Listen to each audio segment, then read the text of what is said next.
Well, we've engaged with members of the crossbench. We've gone through the bill line by line.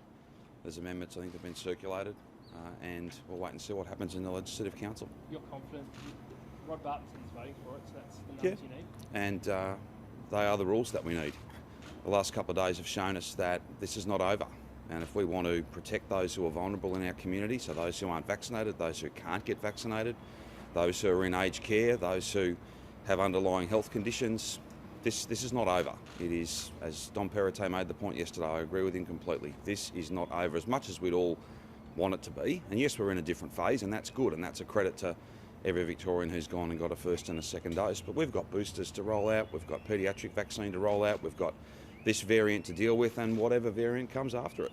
Is there any reason why the government didn't go through the traditional path of disallowing motions by requiring either house to be able to vote on a disallowance? Well, again, I'm not going to comment on individual amendments and proposals. The Minister, I think, is out a bit later on this morning, so you can speak to him about some of those details. But these are extraordinary arrangements because a pandemic is an extraordinary thing. It's not something that we face all that often, although it has dominated, I know, our lives for these last couple of years, but it's not something that is run-of-the-mill, if you like.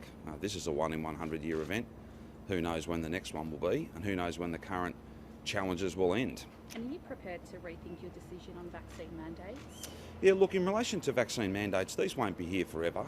I want to get these off as quickly as we can, but they're based on health advice, and we will continue to follow health advice. And whilst we review all the rules, and because of those reviews and because of the vaccination rates that we've been able to achieve, just only a few weeks ago we took pretty much all the rules off, except for masks in a number of sensitive settings, really. No density quotients, no more limits. But we will continue to review continuously all of the rules, and that includes the way the vaccinated economy operates. But I would just say this, we've got to get boosters done, we've got to get the paediatric vaccine done, and of course these last couple of days show us that this virus is not static, it's going to keep changing, and our response will need to be nimble, and the inherent protections that come from encouraging everyone to get vaccinated, the hospitalisation numbers tell you all that you need to know. There are very, very few people, a handful in fact, that are in hospital that are double jabbed that are really sick. A lot of these amendments, Chanel, yep. Does the emergence of the new variant make those mandates, does it change anything? Does it make them stay longer? No, I don't think so. And I want to say, obviously there's a National Cabinet meeting later on today, and the decisions that the Commonwealth out of their National Security Committee that they announced last night, I support those 100%. The notion of a pause, if you like, just on some of those additional visa classes that we're going to be let in. The early signs out of South Africa and some other parts of the world that this is much more infectious but presents mildly. Let's hope that's borne out in the days and the weeks to come.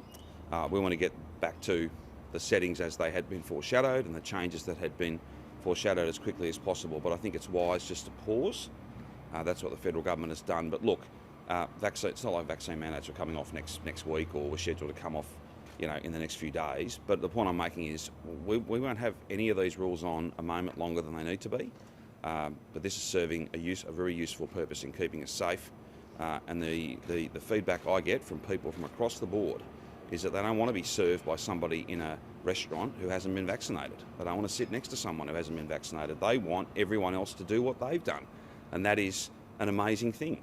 Gone and got vaccinated, protecting themselves, protecting the people they love, and protecting people that they'll never ever meet.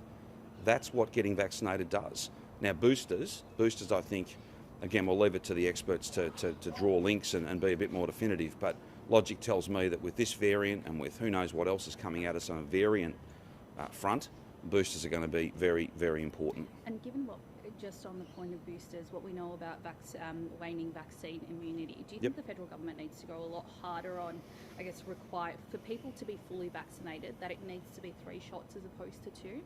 Well, that's not the position of the Commonwealth Government at this point. Who knows if that will change. Again, I'll welcome some commentary from Greg Hunt yesterday where I believe he's asked ATAGI to have a look at the interval, so whether it's the full 6 months or whether we bring that forward. We're still waiting for some clarity around that, as I think the federal government are. That's what expert bodies do. They take their time to make an expert judgment. The other thing too is that we are winding down some of our state infrastructure, but we're still leaving the core of it there, so that if there's a job for us to do as a state, even though we technically have very little to do with this booster program, we're ready to step up, just like we did with the original course. First and second doses, we went from a commitment to do about 25%, we did I think 50%. So if there's a role for us to play, I want to get as many boosters into as many arms as possible, because the international evidence is very strong that you finish up with levels of protection, vaccine efficacy at 93, 4, 5%. That's really, really important.